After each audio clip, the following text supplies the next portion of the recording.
ये देखिए बोर्ड पर बहुत सारे हम क्यूबाइड बनाए हुए हैं, ठीक है, 3D को क्लियर करने के लिए। जैसे ये देखिए, ये फर्स्ट ऑक्टेट में बना हुआ है। फर्स्ट ऑक्टेट में क्यों कह रहे हैं कि x पॉजिटिव है, y पॉजिटिव है और z भी क्या है, पॉजिटिव है। ये ठीक है, ये समझिए कि एक दीवार है, ठीक है, एक दीवार हो गई है ना। इसको एक हॉरिजॉन्टल और एक वर्टिकल लाइन से करेंगे, 4 पार्ट होगा। तो 4 कमरा समझो, 4 ब्लॉक इधर बन गए और 4 ब्लॉक इसके पीछे। ये फर्स्ट ऑक्टेट का क्वेश्चन हो गया। फर्स्ट के जो पीछे होता है तो क्या होता है, फिफ्थ, यानी फर्स्ट के जो पीछे होगा उसमें क्या होगा, x पॉजिटिव होगा, y पॉजिटिव होगा, z नेगेटिव होगा। तो फिफ्थ नंबर देखिए यहाँ पर, ये फिफ्थ, यहाँ ये फर्स्ट है तो ये क्या हो गया, फिफ्थ है। देखिए कैसे, z नेगेटिव है, x पॉजिटिव, y भी पॉजिटिव, ठीक है। तो इसका नेगेटिव आपका ये हो गया, यानी आपका फिफ्थ हो गया। सेकंड में देखिए, सेकंड जैसे 2D में चलते हैं तो सेकंड क्वाड्रेंट क्या होता है, माइनस प्लस, यानी y नेगेटिव। देखिए y नेगेटिव है, I am sorry, minus plus यानी x नेगेटिव है, x नेगेटिव है, y पॉजिटिव है, z भी पॉजिटिव होगा। और सेकंड के जो पीछे होगा, बैक में होगा, सेकंड के जो बैक में होगा वो कौन सा हो जाएगा आपका, वो हो जाएगा सिक्स्थ। सेकंड के बैक में देखिए सिक्स्थ कहाँ है, सिक्स यहाँ पर रहते हैं। देखिए सेकंड के बैक में क्या है, y negative, I am sorry, x negative, y positive और z नेगेटिव हो गया। ये हो गया, इसके लिए ये, ठीक है। थर्ड में देखिए, तो थर्ड में क्या होता है आपका, 2D की बात करें तो माइनस माइनस यानी x नेगेटिव, y नेगेटिव। देखिए ये x नेगेटिव, ये y नेगेटिव और z क्या है, z पॉजिटिव है। ये क्या है, आगे बढ़ेगा तो क्या हो जाएगा आपका, z हो जाएगा। समझ रहे बात को, ठीक है।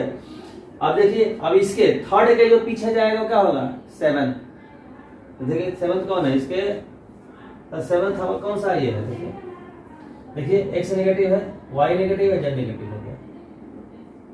अब फोर्थ नंबर देखिए यहाँ पर, फोर्थ में क्या होता है, प्लस माइनस। क्या होता है, प्लस माइनस, यानी x पॉजिटिव, y नेगेटिव। देखिए x पॉजिटिव है, y नेगेटिव है और z पॉजिटिव कर दिया था, आपका फोर्थ हो गया। इसके बैक में चले जाएंगे, z नेगेटिव कर देंगे, यानी x positive, y negative, z negative. देखिए 8 हो गया, x positive, y negative, z negative, ये का 8 हो गया। इसलिए सारे ऑक्टेट में हमने इधर से ब्लॉक बना करके दिखा दिया है, क्यूबाइड बना के दिखा दिया है, ताकि आपका कंसेप्ट क्लियर हो जाए, ठीक है। अब हम आपको बताएंगे स्ट्रेट लाइन 3D में कैसे होगा। हम निकालना चाहते हैं equation of a straight line passing through a point and parallel to a vector, ठीक है। समझिए, जैसे यह मान लीजिए एक पॉइंट है ए है, ठीक। यहाँ एक वेक्टर ऐसे है, ये है बी वेक्टर। ऐसी लाइन हमको चाहिए जो इस ए से पास करे, इसके पैरेलल हो, ऐसे ऐसे ड्रा कर दिया, इसके पैरेलल है, ठीक है, पैरेलल लग रहा है ना, ये इसके पैरेलल है, ठीक है, ये गिवन है, इसके पैरेलल लाइन है, ठीक। इक्वेशन, किसी भी कर्व का इक्वेशन निकालना है, मतलब क्या होता है, condition followed by the points on the curve. तो देखिए ऐसा है कि इस पर एक पॉइंट अपने मन से ले लीजिए P, ठीक है, ये मान लीजिए ओरिजिन कहीं भी सपोज कर सकते हैं, ठीक है। तो A का पोजीशन वेक्टर क्या होगा, OA, और P का पोजीशन वेक्टर क्या होगा, OP। तो A का कोई OA है, इसको मान A वेक्टर से मान कर दिया। अब P का जो पोजीशन जनरल पॉइंट कोई भी लेते हैं तो उसके पोजीशन वेक्टर को हम जनरली दिखाते हैं R से, ठीक है। अब आपसे बोले कि AP वेक्टर क्या होगा, तब क्या बताएंगे OP माइनस क्या हो जाएगा, R माइनस A। यहाँ देख रहे हैं कि चूंकि यह लाइन इस वेक्टर के पैरेलल है, इसका मतलब हुआ कि AP पैरेलल टू B। ठीक है, और अब जानते हैं कि दो वेक्टर जब एक दूसरे के पैरेलल हैं तो एक को दूसरे के टर्म में रिप्रेजेंट हम कर सकते हैं। यानी क्या हो जाएगा आपका AP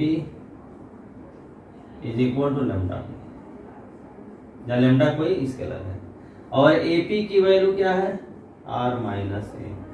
R माइनस ए क्या हो जाएगा lambda B. This implies that R is equal to A plus lambda B. ये किसका इक्वेशन हो गया?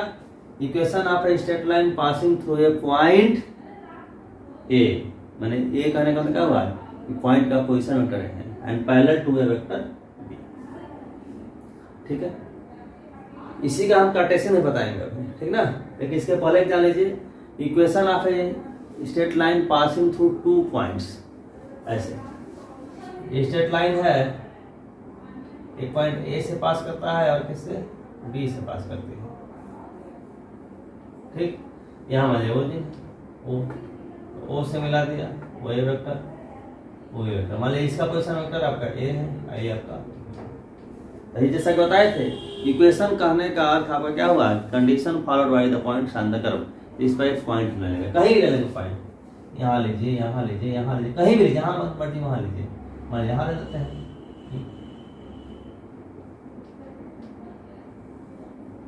मिला दिया, ये आपका हो गया ओपी। ओपी को किसे दिखाएंगे? आर से।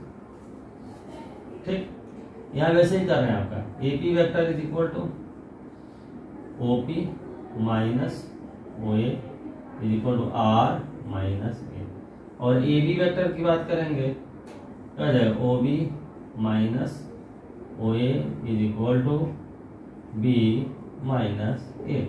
यहाँ देखेंगे कि ए पी जो होगा पैरेलल होगा किसके? ए बी के। ए पी पैरेलल होगा किसके? ए बी के। ए पी वेक्टर और ए बी वेक्टर दोनों क्या है? कोलिनियर वेक्टर है, एक ही लाइन पर लाई कर रहे हैं, एक दूसरे पैरेलल होना ही है। यानी ए पी इज इक्वल क्या हो जाएगा? Lambda A B. वैल्यू रख देंगे क्या होगा? R minus A equal lambda B minus है ना। दिस इंप्लाइज दैट, यहाँ लिखते हैं, ठीक ना, r is equal to a plus lambda B minus ए।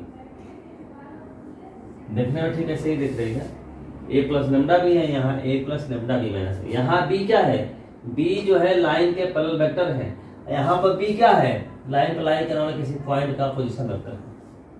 दोनों में ध्यान देने वाली बात है, ठीक है। अच्छा, एक और बात बता दें आपको, लैम्डा बी माइनस ए लिखे हैं, इसको ऐसे भी लिखने कोई दिक्कत नहीं है। R is equal to b plus lambda B minus a. B minus a लिखे चाहिए मैंने, कोई फर्क नहीं पड़ता। बी क्यों लिख दिया है आपका?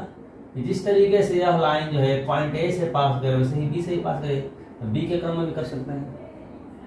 यह बात नहीं समझिए, जैसे हम ए पी वेक्टर लिए थे वैसे ही बी पी वेक्टर ले सकते थे। अब B P parallel to A B, अब बात समझ आ गई होगी। बी पी का मतलब क्या हो गया आपका? आर माइनस बी, ठीक है। यदि कोई लैम्डा ए बी मतलब क्या हो जाएगा? बी माइनस आर इज क्या हो जाएगा आपका? B plus lambda. सही बात तो, लेकिन ऐसे ही और बी क्रम ऐसे आपको में सुविधा रहती है, ठीक है। अब इसी को हम आपको दिखाएंगे कार्टेशियन फॉर्म में कैसे लिखते हैं। किसी एक पॉइंट ए से पास करने वाली लाइन, ठीक है, और किसी एक वेक्टर के पैरेलल, या कह रहे हैं कि जिसका डायरेक्शन को साइन दिया हुआ है। मान लीजिए हम अभी देखे थे जैसे कि ये जो है ए पॉइंट है, तो ए पॉइंट का कोऑर्डिनेट हमने मान लिया x1 y1 z1, और वेक्टर फॉर्म में क्या किए थे? इसका पोजीशन वेक्टर मान लिया था ओ ए वेक्टर, ओ ए वेक्टर को ए वेक्टर कर रहे थे, ठीक है। यहाँ एक पी पॉइंट लिए थे, है ना, जैसे कर दिया आपका, ये हो गया आपका ओ पी वेक्टर, इसको आर मान लिए थे। पी का पॉइंट जनरल में मानना हो तो क्या मानते हैं? एक्स वाई जेड मानते हैं। अब माने थे कि यह वेक्टर किसी लाइन किसी वेक्टर बी के पैरेलल है, ठीक है। बी का डायरेक्शन कोसाइन, बी का डायरेक्शन कोसाइन अगर मान लिया जाए कि एल एम एन है, तो बी कैप क्या होगा बताइए, L I cap M J cap N K cap. किसी भी लाइन या किसी भी वेक्टर का अगर डायरेक्शन को साइन दिया हुआ है तो आई जे के से मल्टीप्लाई करके अगर ऐड करते हैं तो उस लाइन या वेक्टर के अलॉन्ग यूनिट वेक्टर बताता है। क्यों? क्योंकि इसका मान निकाल, देखिए मान निकालेंगे तो अंडर रूट का होगा, L square plus M square value क्या हो जाएगी, 1 हो जाएगी। बात समझ रहे हैं? कोई दिक्कत नहीं है, क्लियर है? अब देखिए यहाँ देखें, यहाँ एपी वेक्टर की हम बात करेंगे तो क्या होगा, वैसे ही ओपी माइनस ओ, ओपी माइनस ओ, ठीक। अब देखिए ओपी क्या है आपका भाई, ओपी कैसे लिखेंगे, एक्स आई कैप प्लस वाई जे कैप प्लस जेड के कैप। वही क्या लिखेंगे, एक्स वन आई कैप प्लस वाई वन जे cap plus Z one k cap, ठीक है। अब अगर हम ब्रैकेट ओपन करते हैं तो क्या होगा, एक्स माइनस एक्स वन आई cap y minus Y one जे cap z minus Z one k cap, ठीक है। और एपी जो है, एपी वो पैरेलल है किसके, बी के, यानी एपी इज इक्वल कर सकते हैं लेमडा बी कैप। भाई लेमडा बी लिख देंगे तब भी सही है, लेमडा बी कैप लिख देंगे तब भी सही है। लेमडा को इसके अलावा साथ चुन लिए हम, ये नहीं है कि लेमडा बी कैप आप लेमडा बी और लेमडा बी कैप दोनों लेमडा सेम है, नहीं, यहाँ कुछ और वेरिएबल हो सकता है, सही है ना, कोई दिक्कत नहीं है। अब देखें आप तो एपी की वैल्यू में यहाँ से लिख देंगे, क्या लिख देंगे आपका X minus x one I cap plus Y minus Y one J cap plus Z minus Z one A cap is equal to lambda B cap क्या हो जाए, एल आई एम जे। देखिए दोनों साइड अगर हम कंपेयर कर दें तो क्या होगा, ध्यान दीजिएगा, क्या हम करते हैं कंपेयर, यानी आई आई से जेड जेड क्या हो जाएगा, x minus x one is lambda l, गौर करिएगा, और y minus Y one is equal lambda m, और z minus Z one is equal to lambda m, ठीक है। लेमडा इज इक्वल क्या हो, एल से लेमडा इज इक्वल क्या हो जाए बताइए, X minus x one Y L, यहाँ से लेमडा क्या हो जाएगा, Y minus Y one Y M, यहाँ से लेमडा क्या हो जाएगा, Z one Z one Y M. अर्थात हम लिख सकते हैं इसको ऐसे, X minus x one by L is equal to Y minus Y one by M is equal to Z minus Z one by N is equal to क्या हो जाएगा आपका लेमडा। इसी को समझने का दूसरा तरीका ध्यान दीजिएगा, देखें ये है, यहाँ पॉइंट ए है जिसका वन का X one Y one Z one, यहाँ दूसरा पॉइंट वाले पी एक्स वाई जेड, इसके बीच का डिस्टेंस आपका लेमडा है, क्या है, लेमडा है। अब एपी वेक्टर अगर निकालते हैं, ध्यान दीजिएगा एपी वेक्टर है ना, तो क्या हो जाएगा आपका ओपी माइनस वो, यानी एक्स माइनस एक्स वन आई cap y minus Y one जे कैप और z minus Z one k cap, ठीक है। आपको बताया गया था, हम सिखाए थे कि अगर कोई वेक्टर दिया गया है एक्स आई कैप प्लस वाई जे कैप प्लस जेड के कैप, कोई वेक्टर मान लीजिए कि ए है ना, तो इसका डायरेक्शन कोसाइन कैसे निकालते हैं, l is equal to x upon क्या है mod m is equal to y upon mod भी निकाला गया था, याद आया होगा आपको, n is equal to z upon mod भी नहीं यार, मॉड लेंथ से मल्टीप्लाई कर देते हैं, डिवाइड कर देते हैं। यहाँ भी एल अगर निकालते हैं, एल डायरेक्शन को साइन, तेरी जगह क्या होगा, x minus x one by AP का लेंथ है, एपी का लेंथ क्या है lambda, m is equal to Y minus Y one by क्या हो जाएगा लेमडा, और n is equal to z one by lambda. Lambda is equal निकालेंगे x minus x one by l, ऐसे ये हो गया। यहाँ ये हम इसलिए बताया है आपको कि आपसे पूछ रहे लेमडा क्या है। अच्छा ये चीज और है, कसम नहीं खाएंगे लेमडा ही लिखेंगे, और भी वेरिएबल म्यू लिखते हैं, आर लिखते हैं, जो भी यहाँ लिखेंगे। हम ये कहें कि ये लेमडा क्या है, लेमडा क्या रिप्रेजेंट करना है, लेमडा क्या बताएंगे, lambda represent the distance of a general point on the line from the given point. इस लाइन पर लाइन जो पॉइंट है उसका डिस्टेंस क्या है, गिवन पॉइंट से डिस्टेंस।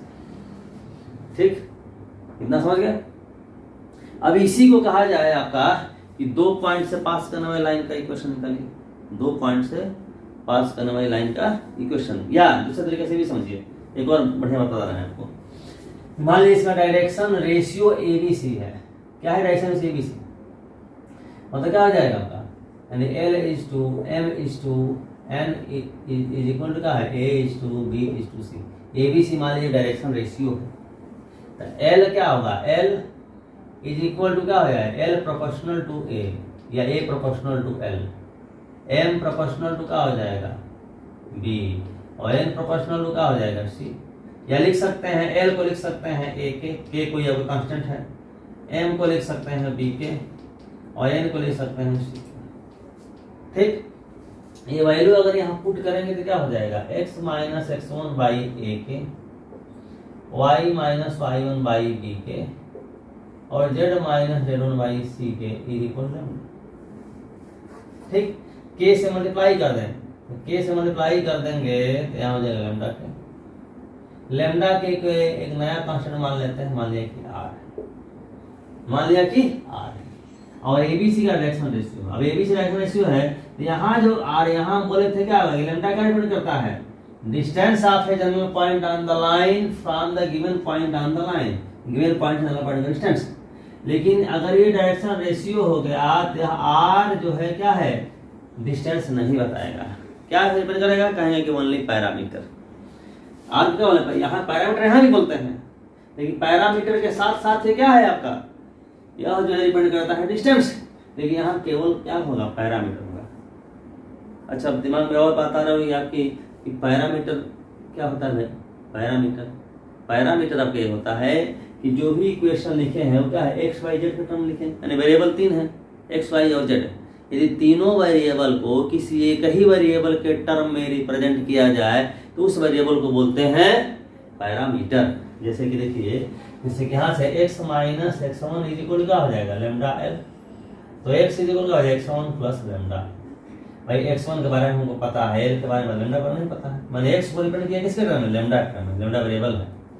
y को रिप्रेजेंट करेंगे कैसे, लेमडा के टर्म में, z को रिप्रेजेंट करेंगे कैसे, लेमडा के टर्म में। लेमडा क्या हो गया, यहाँ पैरामीटर है। यहाँ भी x को किसके रिप्रेजेंट टर्म में बनेगा, r के टर्म में, r क्या हो गया, पैरामीटर है। लेमडा और r जनरली पूछा क्या है, पैरामीटर है। लेकिन अगर डायरेक्शन कोसाइन है, पहचाना भी आसान है कि स्क्वायर का सम अगर 1 है तो क्या हो जाएगा, डायरेक्शन कोसाइन हो जाएगा। ठीक है, तो अगर ये डायरेक्शन कोसाइन है तो लेमडा पैरामीटर तो है ही है, उसके साथ क्या करेगा, distance from the distance of a general point on the line from the given point. ठीक, अब देखिए आपका अगर 2 पॉइंट से लाइन पास करती है, मान x1 y1 z1 और कहते x2 y2 z2, x2 y2 z2, समझ गए बात को, यहाँ दिमाग लगाने की जरूरत नहीं। जैसे अभी जो की है, यह लाइन किससे पास करती है, x1 y1 से, किससे पास करती है, x1 y1 से, यह लाइन x1 y1 से पास करती है। इस लाइन का भी इक्वेशन ऐसे ही लिखेंगे, यही होगा लाइन का इक्वेशन। देखिए समस्या क्या है, एलिमेंट की वैल्यू लिखना है, एलिमेंट तो दिया नहीं है, तो ऐसा करते हैं, निकाल देते हैं आगे वाले बी पॉइंट है, ए बी पॉइंट निकाल देते हैं, A B vector. A vector क्या हो जाएगा भाई, ओ बी माइनस ओ, यानी x2 minus x1 i cap plus y2 minus y1 j cap plus z2 minus z1 k cap. आपको हम बताए थे कि x i cap plus y j cap plus z k cap अगर कोई vector है तो i जे के का जो कोफिशिएंट है x y z वह डायरेक्शन रेशियो बताता है। क्या बताता है, डायरेक्शन रेशियो। यहाँ i जे के का क्वेश्चन क्या है, x2 minus x1 y2 minus y1 z2 z1, ये क्या बता देगा, डायरेक्शन रेशियो। डायरेक्शन से ABC जो है, ABC के जगह पर लिख देंगे x2 minus x1 y2 minus y1 z2 minus z1, ताकि सब कुछ सही है। ठीक, तो क्या हो गया आपका, लाइन का इक्वेशन हो गया। समझ गए बात को, ये लाइन का क्या हो गया, इक्वेशन हो गया। अच्छा एक चीज, ये सवाल x2 माइनस x1 लिखे है ना, अगर x1 माइनस x2 लिखे तब भी कोई दिक्कत नहीं है, तब भी कोई दिक्कत नहीं है। कैसे, जैसे यहाँ लिखे x1 माइनस x2, यहाँ लिखे 1 माइनस y2, यहाँ लिखे z1 माइनस z2। इसके से समझिए, जैसे मान लीजिए कोई डायरेक्शन रेशियो है 1 2 3, इसमें माइनस मल्टीप्लाई कर देंगे क्या होगा, -1 -2 -3, ये भी डायरेक्शन क्या है, दोनों सेम हुआ, डायरेक्शन रेशियो रेशियो की बात करें ना, किसी भी नंबर से जैसे 2 से मल्टीप्लाई कर दिया, 2 4 6, ये भी कहेंगे तब भी सही है भाई। डायरेक्शन रेशियो को इनफाइनाइटली मैनी तरीके से हम रख सकते हैं, कोई दिक्कत नहीं। ठीक है, इतनी बात समझ गए। अब देखिए ये हम बता रहे हैं कि यह जो लिखे हैं इक्वेशन, ये जब डायरेक्शन क्या दिया है, डायरेक्शन कोसाइन दिया हुआ है या डायरेक्शन रेशियो का एबीसी के टर्म में लिख दिया जाए, ये 2 पॉइंट वाली बात हो गई, ठीक ना। तो यह किसके करस्पॉन्डिंग है, ये करस्पॉन्डिंग है r is equal to a plus lambda b. ये किसके करस्पॉन्डिंग है, r is equal to a plus lambda b minus a. ठीक है, लेमडा इसी को बोलना है, जैसे r है तो r लिख सकते हैं, है ना। ये देखिए r से कंफ्यूजन हो रहा है आपको, तो हम यू लिख सकते हैं, लगेगा आपको यही r लिखना है। ठीक, अब एक एग्जांपल देते हैं तब आपको ढंग से समझ आएगा। ठीक है, देखें जैसे मान लीजिए हम कह रहे हैं कि पॉइंट दिया हुआ है 2 -3 4। ठीक, इस पॉइंट से पास करने वाली लाइन का इक्वेशन लिखना है जिसका डायरेक्शन रेशियो है 1 -2 3।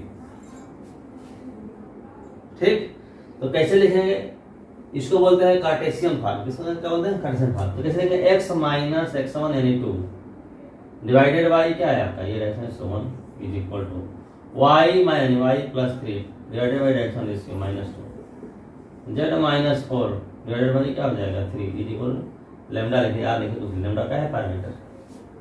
हो गया क्वेश्चन। एक इसी बात है कि वेक्टर फॉर्म में लिखिए, किस फॉर्म में वेक्टर, कैसे लिखेंगे, r is equal to a plus lambda b. A का मतलब क्या हुआ आपका, ये जो पॉइंट है इसी पॉइंट की बात हो रही है, इस पॉइंट को क्या लिखेंगे, पोजीशन वेक्टर को लिखेंगे, ठीक ना। ये क्या है, पोजीशन वेक्टर है, तो पोजीशन वेक्टर कैसे लिखते हैं, कोऑर्डिनेट पता है तो i j के साथ मल्टीप्लाई करेंगे, 2i माइनस 3j प्लस 4, अब प्लस क्या हो जाएगा लेमडा इनटू बी वेक्टर का मतलब क्या हुआ आपका, जिसके पैरेलल किसके भाई, ये डायरेक्शन रेशियो है, तो इससे जो वेक्टर बनेगा आपका क्या होगा, वही वेक्टर हो जाएगा, इसी वेक्टर के पैरेलल होगा, क्या हो जाएगा आपका i माइनस 2j प्लस 3। ठीक है, तो ये आप क्या देखिए, अगर कार्टेशियन में है तो उसको वेक्टर में लिख सकते हैं, वेक्टर में है तो कार्टेशियन में लिख सकते हैं। ठीक है, देखिए इस तरह से लिखा हुआ है इक्वेशन, ऐसे लिखा हुआ है इक्वेशन, इसको लिखना है हमें इसमें कार्टेशियन में, तो क्या करेंगे आपका x माइनस ये अपान ये कोएफिशिएंट। ठीक है, एनीवन, फिर y माइनस माइनस यानी प्लस 3 अपान z का कोएफिशिएंट -2, फिर z माइनस 4 ये अपान ये 3 इज इक्वल का है, ये जो है इसी तरह लिखा हुआ। ठीक है, अगर मान लीजिए कंफ्यूज हो गए, आप भूल गए कि कैसे कंपेयर करें, तो क्या करें, r का अर्थ क्या है, xi plus yj plus z, क्योंकि जनरल पॉइंट है उसका पॉइंट क्या है, x y z, उसके पोजीशन में क्या लिखेंगे, x i cap plus y j cap plus z का इसी r वेक्टर लिखना है, ऐसे लिख दिए। ठीक है, इसको इधर ला दीजिए और दोनों साइड से i j के कोएफिशिएंट को कंपेयर कर दीजिए, कंपेयर करना यही आ जाएगा सीधे सीधे, लैम्डा बराबर इक्वेट करेंगे तो। ठीक है, लाइन के क्वेश्चन समझ गए आप, 2 पॉइंट से पास करने वाला भी। अब देखिए एग्जांपल दे देते हैं, मान लीजिए ये आपका पॉइंट है a और b पॉइंट मान लेते हैं आपका है 2 1 3, ये लाइन के क्वेश्चन चाहिए तो कैसे लिख देंगे, x माइनस x1 यानी क्या है 2 y plus 3 z minus 4 divided by क्या कर देंगे। देखिए एक चीज आपको बता दें बढ़िया तरीका, कि 2 पॉइंट से पास करने वाला अगर लाइन है तो उसका डायरेक्शन रेशियो अगर लिखना है तो डिफरेंस कर देते हैं, x में से x, y से y, z से z, किसी तरह इधर से करिए या इधर से करिए, ये क्या हो जाएगा 2 माइनस 2, फिर माइनस 3 माइनस 1 y से y, फिर 4 माइनस 3 इज इक्वल टू क्या लिख देंगे लेमडा। ठीक है, ध्यान से देखिएगा इसको, क्या होगा x minus 2 divided by 0, y plus 3 divided by minus 4, z minus 4 divided by 1, हो गया इक्वेशन। अच्छा एक और बात है, ध्यान दीजिएगा कि जैसे यह लाइन इस पॉइंट से पास करी है, इसी पॉइंट से पास कर रही है ना, इसको ऐसे लिख सकते हैं x minus 2 y minus 1 z minus 3, ठीक है, डिवाइडेड बाई क्या, वही घटा के लिखेंगे तो क्या है 0 -4 ठीक है। मैं इधर से माइनस किए होते, यहाँ तो 0 ही होता, यहाँ होता प्लस और यहाँ होता माइनस।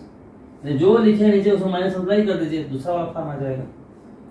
ठीक है, यहाँ देखिए जैसे यहाँ लिखे थे हम, यहाँ x माइनस x1 लिखे थे ना, अगर x2 y2 से पास करा के निकालेंगे x minus x2 y minus y2 z minus z2, नीचे डायरेक्शन से तो वही हो जाएगा x2 माइनस x1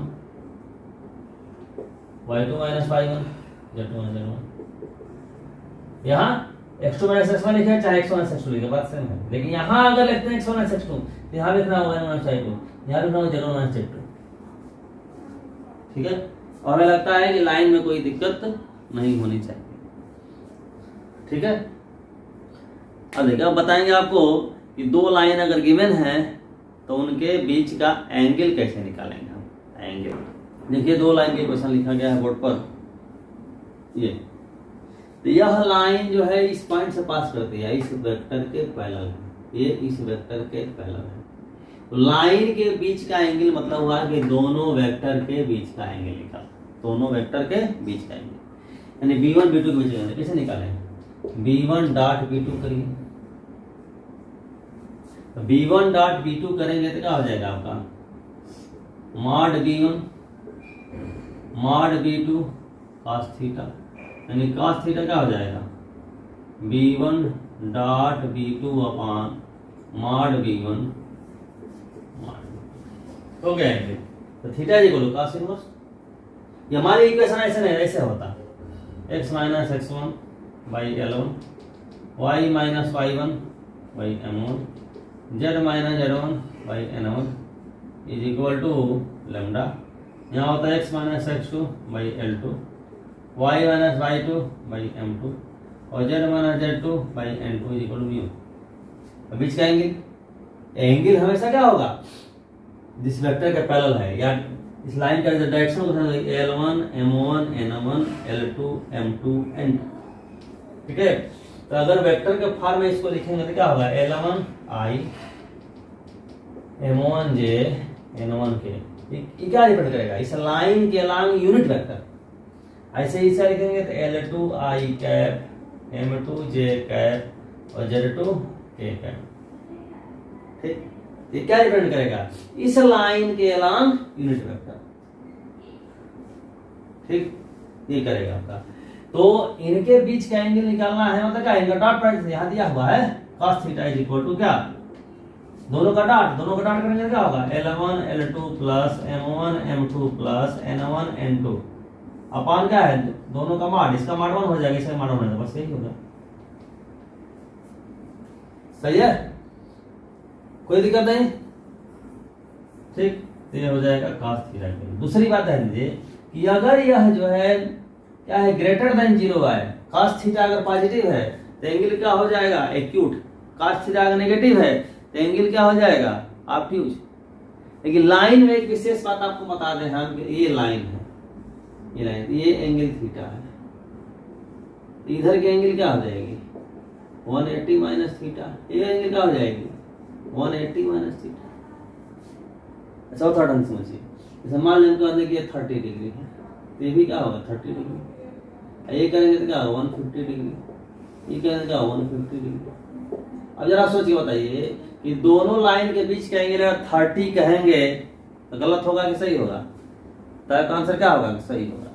और दोनों लाइन के बीच का एंगल कहेंगे कि 150 है, तब सही हो गलत होगा, तभी आप बोलेंगे कि सही है। मतलब क्या है कि लाइन के बीच का जो एंगल है वह एक्यूट ले तब भी ठीक, ऑब्ट्यूज ले तब भी ठीक, है ना। मतलब क्या है, वैल्यू प्लस माइनस कुछ भी ले सकते हैं, कोई दिक्कत नहीं है। अगर निगेटिव भी है तो क्या करिए, इसको मॉड में कर दीजिए, हमेशा एक्यूट ही दिखाई, क्या दिक्कत है, टेंशन नहीं रहेगा प्लस माइनस का। दूसरी बात, अगर लाइन अगर परपेंडिकुलर होगी तो इसका डॉट प्रोडक्ट क्या हो जाएगा, 0 हो जाएगा, यानी क्या हो जाएगा तब L1 L2 M1 M2 N1 N2 is equal क्या हो जाएगा 0। अगर 0 हो गया तो क्या कहेंगे, लाइन क्या है, परपेंडिकुलर है, लाइन परपेंडिकुलर है। ठीक, कोई दिक्कत नहीं। अब देखें, यदि मान लीजिए कि डायरेक्शन को साइन न दिया हुआ है, डायरेक्शन रेशियो दिया हुआ है, तब क्या करेंगे, बात वही है। देखिए मान लीजिए ऐसे दिया हुआ A1, यहाँ B1, यहाँ आपका C1, यहाँ वाले दिया हुआ है A2, यहाँ दिया हुआ है B2, यहाँ दिया हुआ है आपका C2। तो ऐसे ही डॉट प्रोडक्ट करेंगे, तो डॉट करेंगे तो क्या होगा, A1 A2 plus B1 B2 plus C1 C2 divided by under root, क्योंकि मॉड, इसका मॉड करेंगे तो क्या होगा, A1 square plus B1 square plus C1 square, यहाँ A2 square plus B2 square plus C2 square, ये किसके इक्वल है, cos थीटा। हमें थीटा चाहिए था, cos इनवर्स इधर का cos, इधर वाली cos इनवर्स हो जाएगा। दूसरी बात हम बोले देखिए डिनोमिनेटर हमेशा पॉजिटिव होगा, यहाँ मॉड लगा देंगे, पॉजिटिव ही होता है, ठीक। यही अगर परपेंडिकुलर होगा तो क्या होगा, सीधे नीचे से कोई मतलब नहीं, A1 A2 plus B1 B2 plus C2 क्या हो जाएगा, इक्वल टू 0। ठीक है, स्ट्रेट लाइन के बारे में जान गए आप। अब हम आपसे डिस्कस करेंगे प्लेन के बारे में, ठीक है। और स्ट्रेट लाइन के बीच का शॉर्टेस्ट सेक्शन भी बताएंगे, लेकिन प्लेन डिस्कस करने के बाद, ठीक है। तो अगले वीडियो में हम प्लेन के बारे में डिस्कस करेंगे।